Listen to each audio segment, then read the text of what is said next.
اپنی خاموشی میں اللہ کے آگے توڑوں گی، اپنی تکلیفوں کا ذکر اللہ سے کروں گی۔ اللہ کے ہر فیصلے میں ہماری بہتری ہوتی ہے، اسی لیے شکوہ نہیں شکر ادا کیا کریں۔ ہم نادان ہیں جو سمجھتے نہیں، ورنہ دعائیں تو تقدیر بھی بدل دیتی ہیں۔ اللہ تمہاری کوئی بھی دعا رد نہیں کرتا، بس قبول صحیح وقت آنے پر کرتا ہے۔ اور اللہ کے کن میں اتنی طاقت ہوتی ہے کہ وہ پتھر کو بھی موم بنا دیتا ہے۔ اے میرے رب، تیرے کن کی امید مجھے تھکنے نہیں دیتی۔ سکون آ جاتا ہے اداسی اور بے چینی کے لمحوں میں، یہ سوچ کر کہ ہر چیز اللہ کی مرضی سے ہوتی ہے۔ دعا کبھی مت چھوڑنا، خاص طور پر تب جب کوئی وجہ نہ ہو۔ اس کو آواز دینا اور بتانا تم مایوس نہیں ہو، بتانا کہ تمہیں اس کے معجزوں کا انتظار ہے، اب بھی اپنے نصیب سے ہار نہیں مانی۔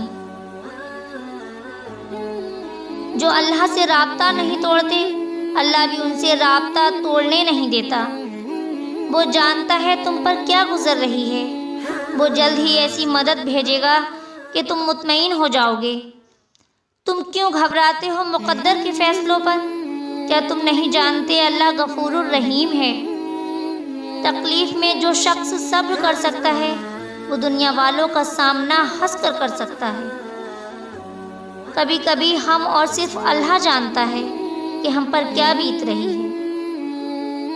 جو اللہ کی ہر نعمت کا شکر ادا کرتے ہیں، وہ کبھی حالاتوں سے تنگ نہیں ہوتے۔ مصیبت کا مقابلہ صبر سے کرو اور نعمتوں کی حفاظت شکر سے کرو۔ مجھے نہیں پتا کہ لوگ میرے بارے میں کیا کہتے ہیں، لیکن میرے اللہ کو پتا ہے کہ میں کبھی کسی کا برا نہیں سوچتی۔ فکر نہ کریں، لوگ بھول جائیں گے مگر اللہ نہیں بھولتا، نہ آپ کی نیکی نہ لوگوں کی زیادتی۔ یہ آنکھیں بہت بھیگی ہیں لوگوں کے لیے، یا رب ان آنکھوں کو اپنی یاد میں رونا سکھا دے۔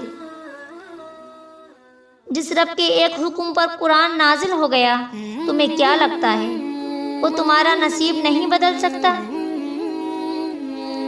وہ جو رات کو دن میں، اندھیرے کو روشنی میں بدلنے پر بھی قادر ہے، تمہیں کیا لگتا ہے تمہارے دکھ کو سکھ میں نہیں بدل سکتا؟ وہ جو پتھروں میں سے پانی نکال سکتا ہے، تمہیں کیا لگتا ہے لا حاصل کو حاصل میں نہیں بدل سکتا؟ وہ جو سردی کو گرمی میں، خزاں کو بہار میں بدل سکتا ہے، تمہیں کیا لگتا ہے وہ تمہارے غم کو خوشی میں نہیں بدل سکتا؟ وہ جو مشکل آنے سے پہلے ہی ٹال دیتا ہے، تمہیں کیا لگتا ہے وہ نہیں جانتا تم کس دکھ میں ہو؟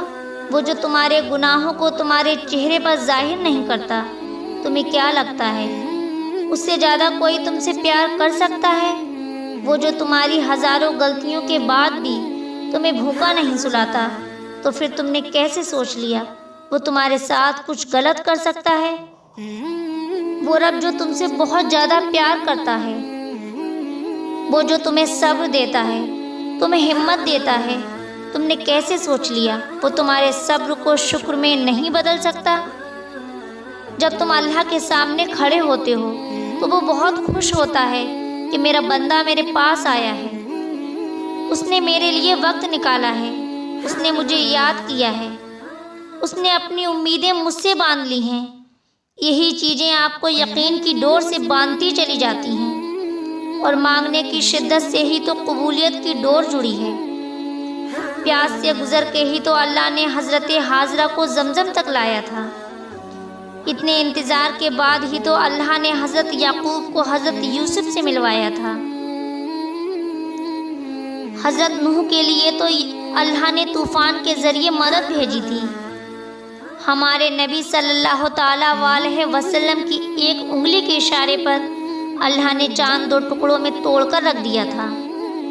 ہو سکتا ہے منزل تک پہنچنے کے لیے تمہارا بھی آزمائش سے گزرنا ضروری ہو۔ تم سے یہ کس نے کہہ دیا؟ اللہ نے تمہاری ان آنسوؤں کی شرگوسی نہیں سنی جو تم نے بے حد تکلیف کی وجہ سے خاموش سجدے میں گرا دیے۔ تم سے یہ کس نے کہہ دیا کہ اللہ نے تمہاری ان بے بس نگاہوں کی فریاد نہیں سنی جس میں تم نے اس کو کسی کی شکایت لگائی تھی؟ تم سے یہ کس نے کہہ دیا کہ اللہ نے انصاف کیے بغیر ہی آنسو و تکلیف دینے والے کو معاف کر دیا؟ تم سے یہ کس نے کہہ دیا کہ اللہ تمہاری کی ہوئی زیادتیوں کو بھول گیا؟